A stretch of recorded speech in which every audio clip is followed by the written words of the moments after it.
A part of patient register beyond the demographics is the ability of obtaining some additional information relevant to a person's chart. We're going to pick up here in the patient register screen with the other info tab. As you see, I've already selected it here on Daniel Hernandez's chart. Now, this is stepping aside from the demographics, which we already covered on the address and contacts tab in a separate video. But starting here with the other info, there's a flag called exempt phone reporting, which actually has two purposes at the patient level. Whether the patient is yourself, a family member, some other person of significance that for whatever reason you don't need them included in any of your reportings and you would like to suppress them from the statistics, you can mark them as exempt. An extension of that would be with regards to meaningful use. Maybe you have patients that you treat in the hospital and you maintain them in your EMR for billing purposes, but you do not want them to be part of meaningful use reporting, so you would mark them as exempt. We recommend that all of your dummy patients be flagged as exempt for that purpose. Now, moving down the left-hand margin, those first three fields, preferred language, race, and ethnic group, are also relevant to meaningful use. Now, the detail of these will be covered in the meaningful use videos as far as the significance of the values under them. But at the patient register level, these are data entry fields from a master file. Whenever Prognosis has a white text field with a binocular, that means it allows data entry in an autocomplete fashion. So for instance, if I start typing, it will give me a pick list of choices out of the master file that I can then choose. Or because there is a master file associated, I can click the binocular, which brings up the list of total values. Either way, the language, race, and ethnic group are mandatory for meaningful use. Nationality will always default to United States citizen unless you are a foreign practice and you have it defaulting otherwise. So in the case where U.S. citizen is the default, but you would like to change it, you simply select the other box, and then you can choose what country the person is part of. If you go back to U.S. citizen, however, it will blank out and lock that box. Now, driver's license is free text. You can use it for storing the driver's license or passport number. Referral source is often used for tracking community outreach or marketing purposes. On the right-hand side, we have the religion. This is a user-defined list of religious preferences that you can define in your practice. Patient type is also a user-defined group. We briefly mentioned this in the overview of patient register. It allows you to create categories or grouping of patients. This is a patient level indicator. For whatever reason you would like to categorize patients in a report environment, that is what the patient type can be utilized for. We also have medication history consent. Part of the relationship of a provider with e-prescribing allows you to search for a patient's medication history for up to the last 2 years.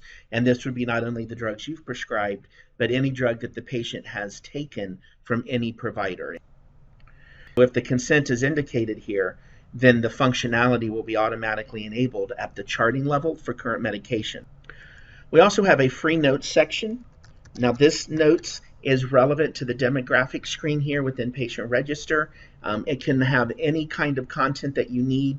By default, it does not show up anywhere, but there is an output tag if you would need to have it show up on a demographic report. Now these last two indicators up here in the upper right, eligible for state vaccines and vaccination, are obviously only relevant to those of you who administer vaccines. The vaccination button is in the context of meaningful use when you are doing a state immunization registry interface. The eligible for state vaccines is applicable for those of you who participate in your state's vaccination for children program. Both of these functionalities will be addressed again in the vaccination video series and do require some setups. Now, as we move to the physicians tab, this quite simply allows you to store up to 5 additional physicians per patient.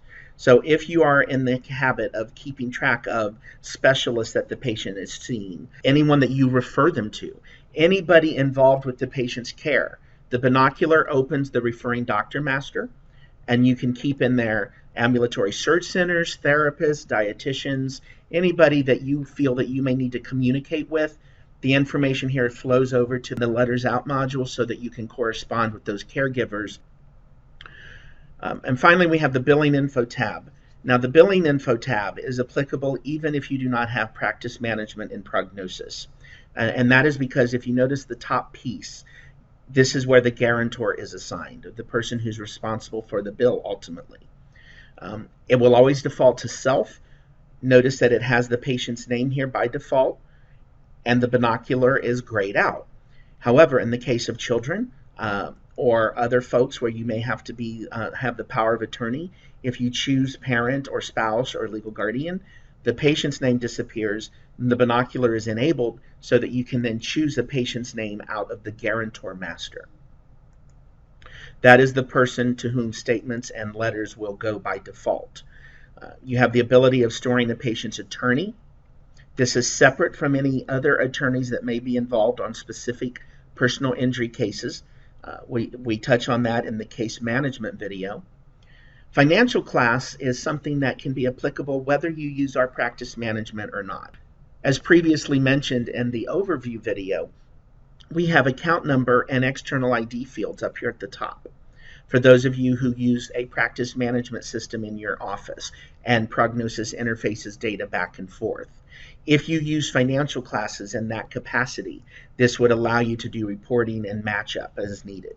If you use our practice management in prognosis, the financial class obviously transfers over and provides a different level of financial reporting.